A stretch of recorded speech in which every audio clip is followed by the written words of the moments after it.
Mutual presents The Mysterious Traveler.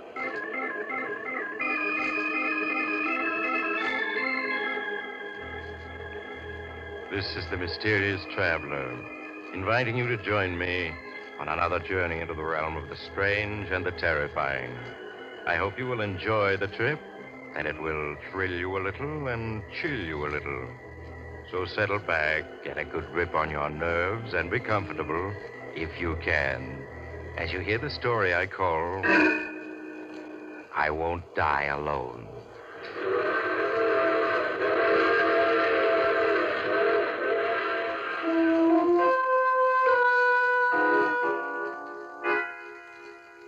Our story begins in 1931.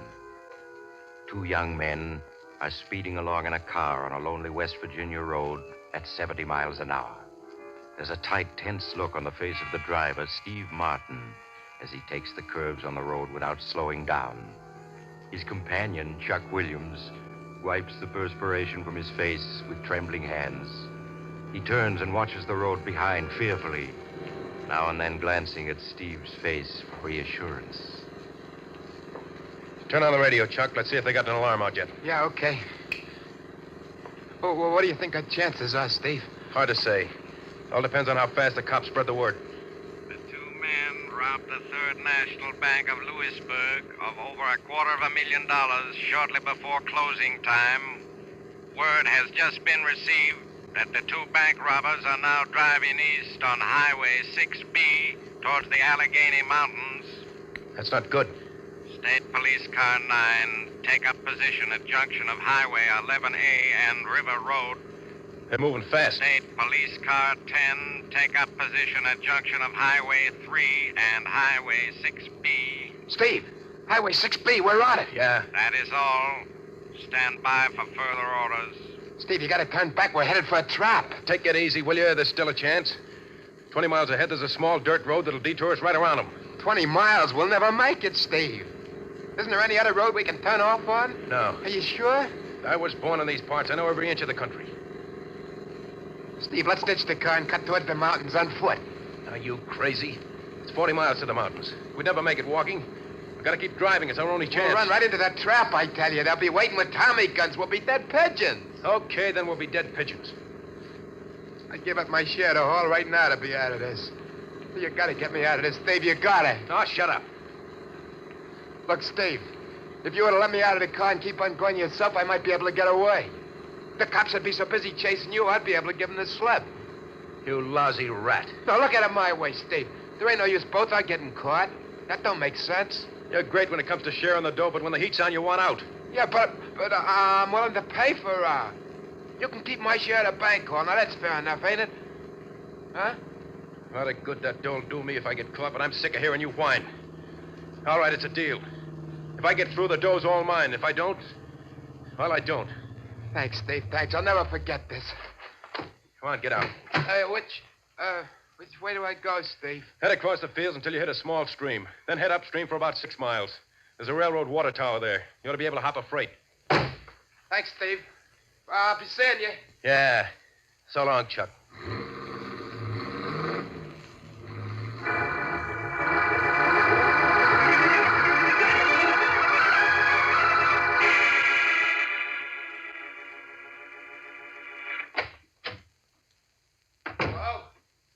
Flo, where are you? I'm here, Chuck. I was wondering when you'd show up. See by the paper they got Steve. Yeah. Hey, let me see that paper. It says here they caught him yesterday afternoon at 5. An hour after I left him. What'd you do, run out on him? No, I didn't run out on him. I just played it smart. What are you looking at me like that for? There wasn't no sense in both our being caught, was there? No, I guess not. Where's the dough? What dough? The $254,000 you got in the bank job. Steve had the dough. What? Look what it says there in the paper. Huh? Go ahead, read it. Martin, when captured, told police he knew nothing about the stolen bank money. Police believe that Martin's unknown companion escaped with the loot. But I didn't, Flo. I didn't. Steve had that dough when I left him. Then why didn't the police find it when they caught him? There's only one answer. Steve stopped and hid the dough someplace before they got him. Yeah, that must be it. Steve's too smart to risk being caught and having all that dough taken away from him. Poor guy. They'll probably throw the book at him.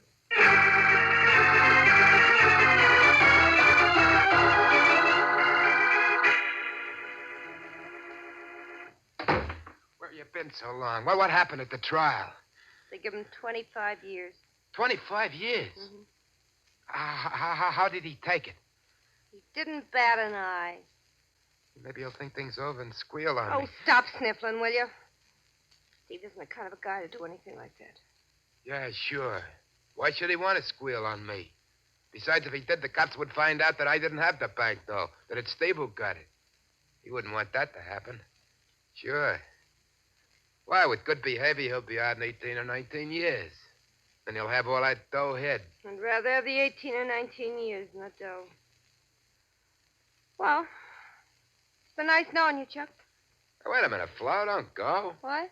Why not stick around? We'd make a good team. We don't need Steve. We don't, huh? And just what would I get sticking around? You haven't got brain, muscle, or dough.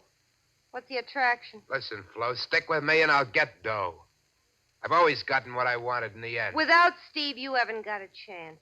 He had all the brains, all the guts. Yeah, and what did it get him? You notice I ain't behind bars. And I'll get that big dough yet. 3 cheers. When you do, look me up.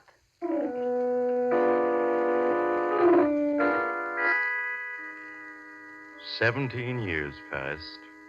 17 years in which earth-shaking events took place. With the passing of time, Steve Martin became just a memory to Chuck Williams and Flo Duval. During the 30s, Chuck struggled desperately to make money in a half dozen petty rackets, but failed miserably. However, with the coming of the war, his luck changed, and in the years that followed, he thrived on the black market. And with his newfound wealth, he was able to win Flo Duval. 1948 found Chuck Williams a happy, prosperous citizen without a care in the world.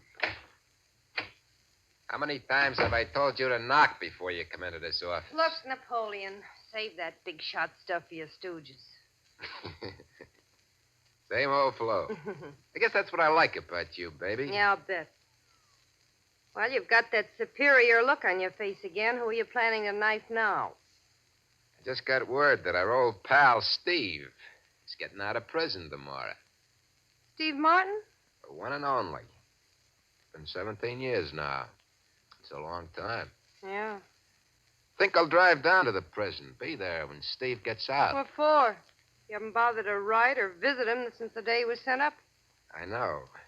But there's a matter of unfinished business between the two of us. Unfinished business. Yeah. To be exact, 254 grand. You mean you're going after that dough that Steve has stashed away? That's just what I mean. But you gave up your share of that bank dough the day you and Steve separated. Man can always change his mind. Chuck, leave Steve alone. That money by rights is his. He paid 17 years for it. Besides, you don't need it. You got more dough than that already. Maybe so, but that isn't going to stop me from getting that 254 grand. And you ought to know by this time I always get what I go after. I got you, didn't I, baby, huh?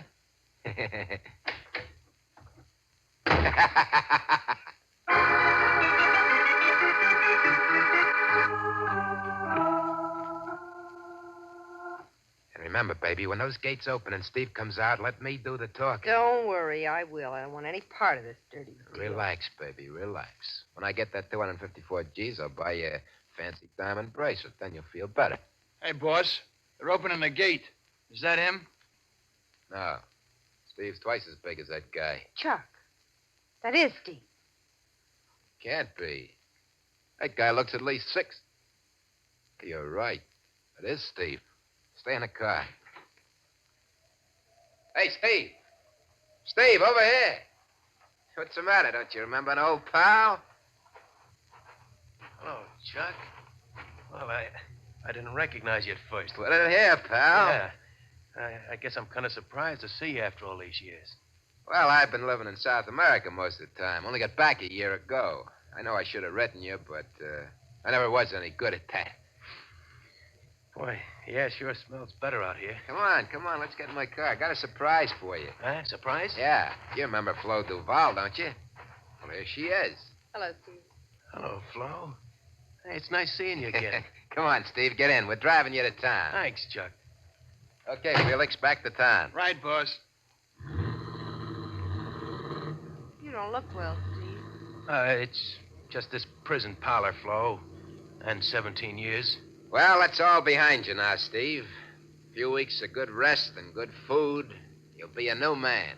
I'd like to believe that. Just take my word for it. I'm never wrong. Well, you seem to have done all right, Chuck. Yeah, not bad. I own a nightclub, a bowling alley, used car business, a couple of apartment houses. I can't complain. I'm glad to hear it. I'm not forgetting an old pal either. Now, Flo and me want you to come and stay with us until you get on your feet. You know, a house guest. I'd rather not, Chuck. I don't want to put you out. Put me out? Ha! Listen to the guy. Well, we got suite servants, everything. Steve, I just won't take no for an answer. A week passed, then 2 weeks, during which Steve Martin did little other than eat and sleep and take long walks. Chuck Williams played the role of the gracious host to perfection, and his guests lacked nothing in the way of comfort. So concerned was Chuck with his guests' welfare that he always knew exactly where Steve was and what he was doing. Then one day, as Chuck had known it would happen, Steve came into his office for a private chat. Hey, busy, Chuck? No. Have a seat, Steve. Thanks. What's on your mind? Well, while I was doing time, my old man died and left me a small farm in West Virginia. That's where I was born and raised, you know. Yeah, I remember you telling me. Well, I'm going back to the old farmhouse and settle down there for a while. I see. Well, anything you say, Steve. Only let's keep in touch, huh? Yeah, sure thing, Chuck. When are you thinking of leaving? Tomorrow morning. Well, that's soon, huh? Well, we'll have to have a little farewell party tonight, okay? Yeah, fine. I'll see you later. Right you are.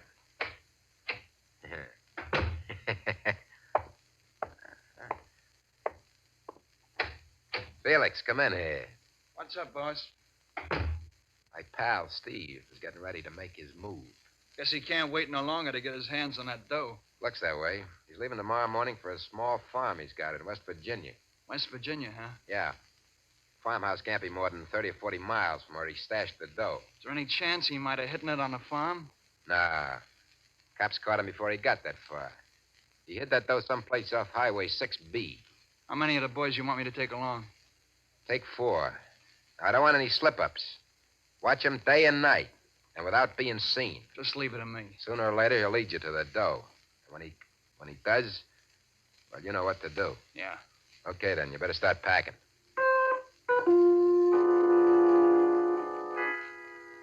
The next morning, when Steve Martin took a train for West Virginia, 2 very inconspicuous men were seated at the other end of the coach he was riding in.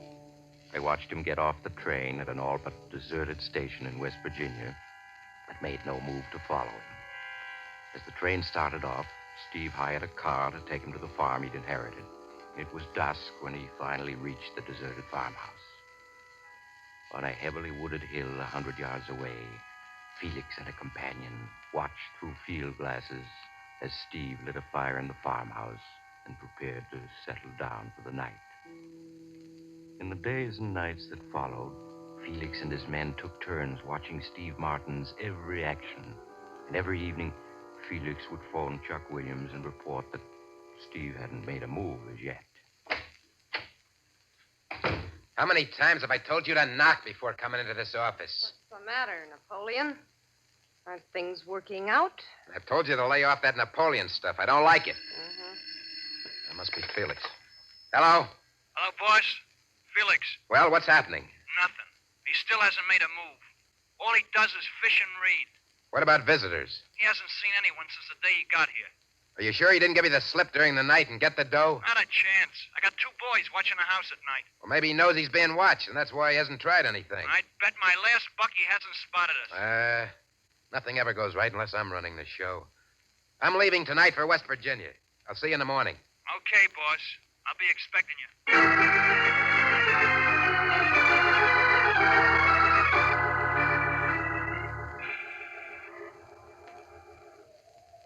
That's a farmhouse down there, boss.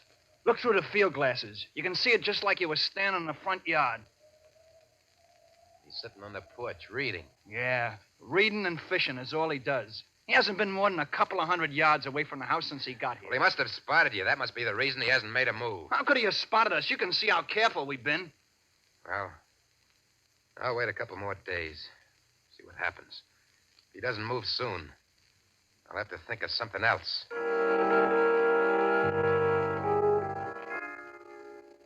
Leaving Felix to continue his watch over the farmhouse, Chuck returned to the village and registered at the village inn. The hours that followed dragged interminably, and the hatred that Chuck felt for Steve Martin grew with each passing hour. In the evening, Felix drove into the village and reported that nothing new had occurred. 4 more fruitless days went by. Chuck Williams was unable to contain his fury any longer. He got into his car and drove to within a half-mile of the farmhouse, then walked the rest of the way to where Felix and his men were hidden on the hill. Boss, what are you doing here? I got tired of waiting. You better get down, boss, or Steve Martin's liable to spot you. Forget that. We're through playing a waiting game. We're going to move in on him. Move in on Yeah. Maybe after a light workout, my pal Steve will be willing to tell me where he stashed the dough. Ah, that sounds more like it.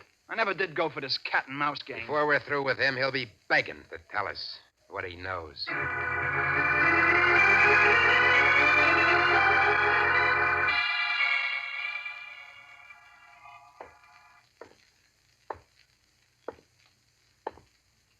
Hello, Steve. Got lonesome for you. Decided to pay you a call. I thought you'd get around to it sooner or later. You don't sound very glad to see me. That's a fine way to act towards a pal who was your host for the last 3 weeks. Didn't I treat you right? Yeah. That's what made me figure I hadn't seen the last of you. What do you want? I'll give you one guess. I haven't got it. I know you haven't, but you know where it is. So what? That money belongs to me, not you. That's where you're wrong, pal. That dough belongs to the guy strong enough to get it. That's me. Okay, then you go ahead and get it. Should I let him have it, boss? That's not up to me, Felix. That's up to Steve. Well, pal, you gonna dig up that dough for me? No. You're not as smart as you used to be. You know I'll get what I want in the end. I wouldn't count on it. Okay, Felix. I guess it's up to you and Slim now. Hell talk. Won't you, pal? That's it, pal. Try getting on your feet. Here, let me help you.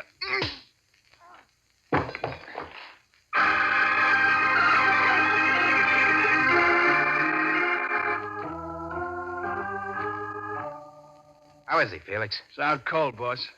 He always did have a stepping streak. You think in his condition he couldn't take all that punishment? We give him any more, he's liable to kick off. Sure? Yeah, he's already got a couple of busted ribs, and that beating around the head didn't help any. We gotta make him talk. We gotta. You have to figure out some other way. Throw some water in his face. Okay. Come to, boss. Prop him up in a chair. Come on, you. There. Steve, can you hear me? Yeah. I can hear you. Felix here wants to try the water treatment. Water treatment? Yeah. Now, why don't you play it smart and tell me where you hid that dough? Won't talk, huh? Okay, Felix. Wait, I'll talk. Well, it's more like it. Where is it? You could never find it alone. I'll have to take you to it. Just you and me. What's the matter with Felix coming along? Just you and me. Okay, pal, okay.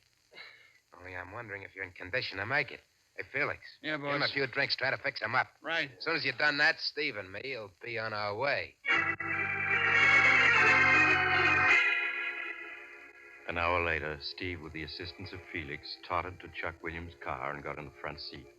Chuck slid behind the wheel and started the motor. As he drove off, he waved to Felix triumphantly. In a few minutes, the farmhouse had faded from view. Steve, huddled in a corner of the front seat, fought to keep from crying out every time the car hit rut in the road. Now and then, he opened his pain-filled eyes to look out the window. Chuck watched him with satisfaction as he drove. How much further is it? You drive about 5 miles until you reach a small gravel road where you'll see a big sign saying the Devil's Caverns. You turn right there and go 2 miles. The Devil's Caverns? What are they? They're a big tourist attraction in these parts during the summer. Hundreds of huge underground caverns that run for miles in all directions. You mean that's where you stashed the dough? Yeah. The best place in the world. How do you know you'll be able to find it again? I know every inch of the caverns. When I was a kid, my old man worked as a tourist guide there. I learned my way around from him. Okay. But you better find that dough. I'm warning you. I'll find it. Now, you should be reaching the gravel road in a couple of minutes. Turn right, then it's 2 miles to the Devil's Caverns.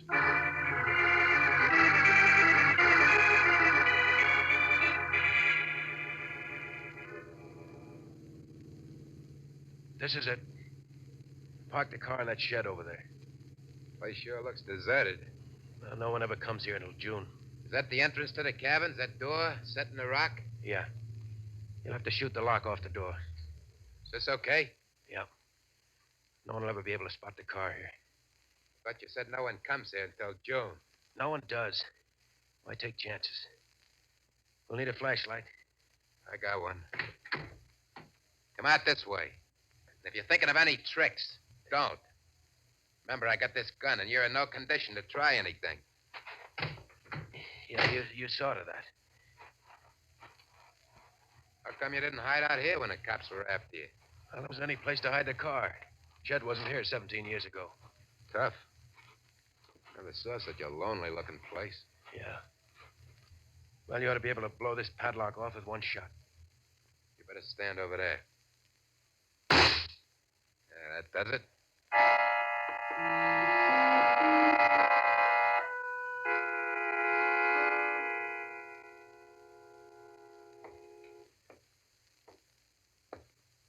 How much further is it? Seems like we've been walking an hour already.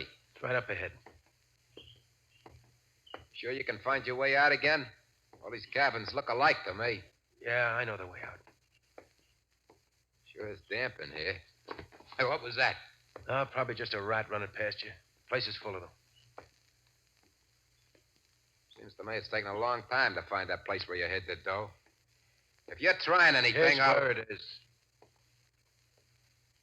I'll hold the flashlight a little higher. That's it. I hid the suitcase behind this rock. Got it? No, not yet. Here it is. Yeah, that's it. That's it, all right. I can still recognize it. Open it up. Well, there's the dough. Yeah. Still in the bank rafters. Look at it. Over $250,000. What's so funny? Answer me. So you're the guy who always gets what he goes after in the end, huh? Yeah, now I got the dough.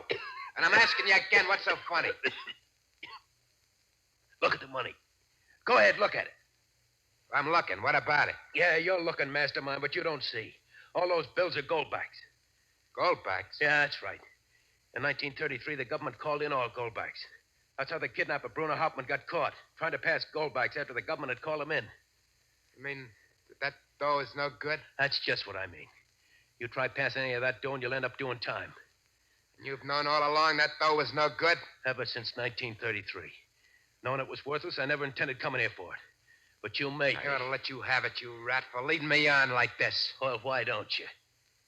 Come on, pick up that suitcase. Let's get out of here. Oh, wait a minute. I forgot to tell you, Chuck. Tell me what? I'm staying here. You're staying here. Yeah, that's right. Now, look, I've had enough out of you. Start leading the way out. I guess you didn't understand. I said I'm staying here. Get going or you'll get it right between the eyes. That doesn't scare me. You see, Chuck, there was something else I didn't tell you. Something else? Yeah. I didn't get out of prison on good behavior. I got out because the doctor said I was going to die in 3 months. You're going to die in 3 months? Yeah, that's right. I thought I died peacefully on my farm. Only you wouldn't let me do that. So I've decided to die here. With you as company. Steve, you can't do that. You can't do that, Steve. You got to get me out of here. You got to. I don't have to do anything I don't want to. But get me out of here, Steve. I'll make it worth your while. I got dough. I got lots of dough. It's too bad you won't be able to take it with you. Steve, I'll give you 100 G's. 200 G's if you get me out of here. It's not going to be tough for me to die, because I only got 3 months anyway. But I'm going to enjoy watching you. You're going to get weaker and weaker as you plead with me to lead you out of No. here. Then you're going to get desperate and try to find a way out by yourself. But you'll never make it. You'll go wandering from one cabin to another, and then in the end, you'll probably wander back here to find me dead. And your flashlight's going to go out. You'll be all alone in the dark with the rats and the bats. Oh, stop it. Stop it or I'll And shoot. as you go weaker, the rats are going to close in on you before you know it. Steve. Steve. I didn't mean it. Well, you made me. Steve, say something.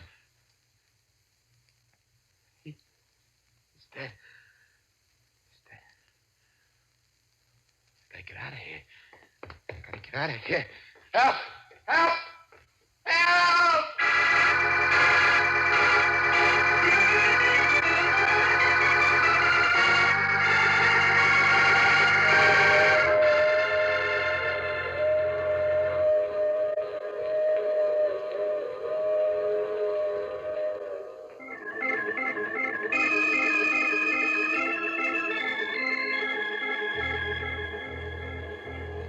This is the mysterious traveler again. Did you enjoy our little trip? What happened to Chuck Williams?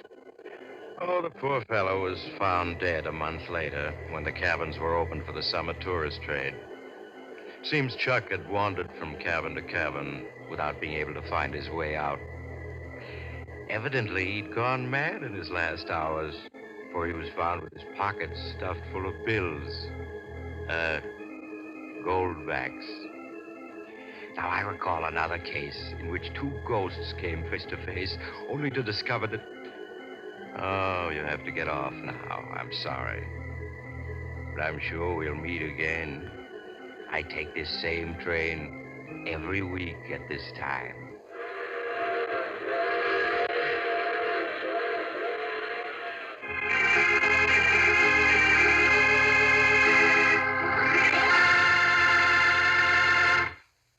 You have just heard The Mysterious Traveler, a series of dramas of the strange and terrifying. In tonight's story, all characters were fictional, and any resemblance to the name of an actual person, living or dead, was purely coincidental.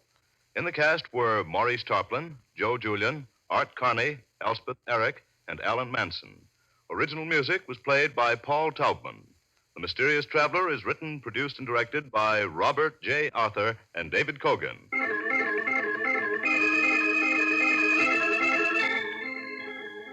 Listen next week to a tale titled Death Writes a Letter. Another Strange and Suspenseful Tale of the Mysterious Traveler. Don't miss the chilling tale titled 7 Casks of Death, written by Maurice Tarplin, your mysterious traveler, which appears in the current issue of Dime Mystery Magazine, now on sale at your local newsstand.